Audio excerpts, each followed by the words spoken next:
बिस्मिल्लाहिर्रहमानिर्रहीम। अस्सलामु अलैकुम वरहमतुल्लाहि वबरकातुहू।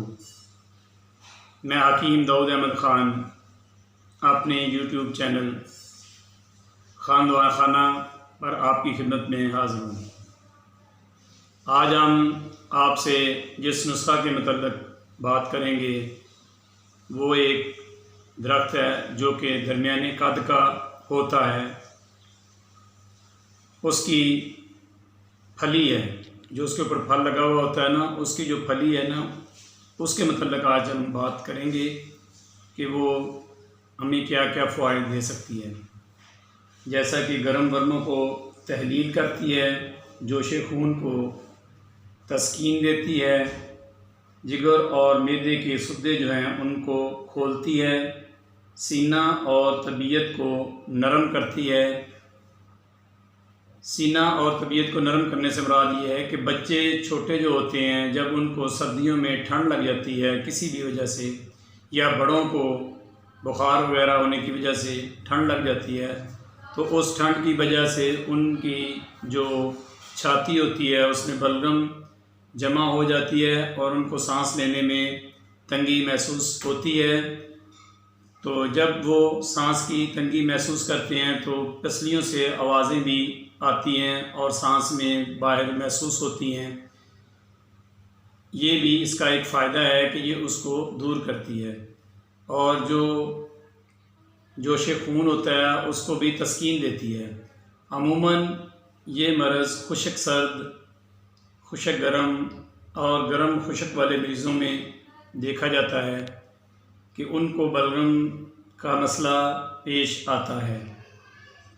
ये नुस्ख़ा जो है इसका मजाज बज़ाते ख़ुद जो है वो गर्म तर है, तो इंशाअल्लाह ताला हम आपको बताते हैं कि इससे आप कैसे मुस्तफ़ीद हो सकते हैं, क्योंकि हम अपने ख़ान दुआ खाना में इसको तैयार करके इस्तेमाल करवा रहे हैं। अल्हम्दुलिल्लाह हमें इसके बहुत अच्छे रिज़ल्ट महसूस हो रहे हैं।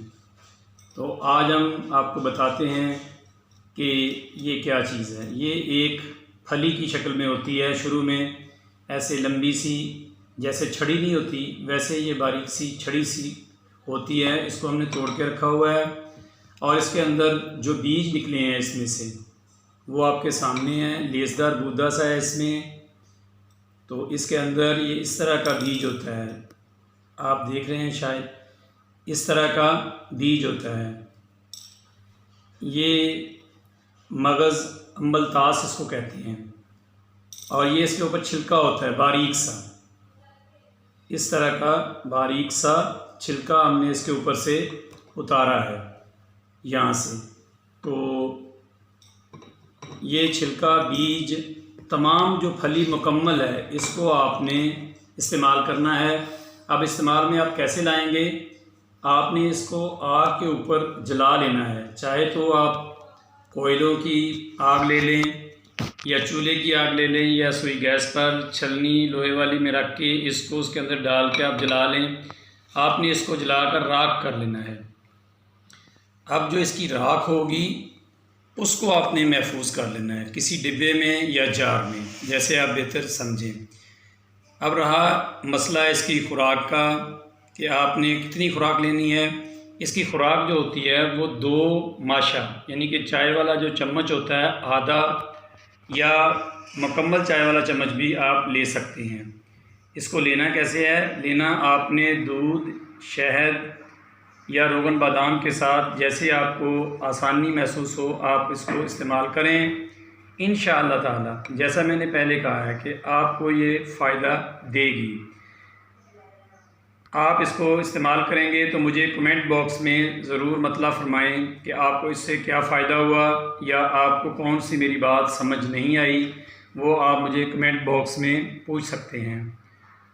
अगर आपको मेरी ये वीडियो पसंद आई हो, अच्छी लगी हो, तो आप इसको लाइक करें, सब्सक्राइब करें और कमेंट बॉक्स में मुझे मतलब फरमाएं और बेल आइकॉन पर क्लिक करें, ताकि मेरी हर आने वाली सेहत के मतलब नई वीडियो जो है वो आपको बर वक़्त सबसे पहले मिल सके। अब मैं आपसे इजाज़त चाहूँगा इस दुआ के साथ, रब्बना आतिना फिद दुनिया हसनतम व फिल आखिराति हसनतम व किना अज़ाबन नार। अस्सलामु अलैकुम व रहमतुल्लाहि व बरकातुहू।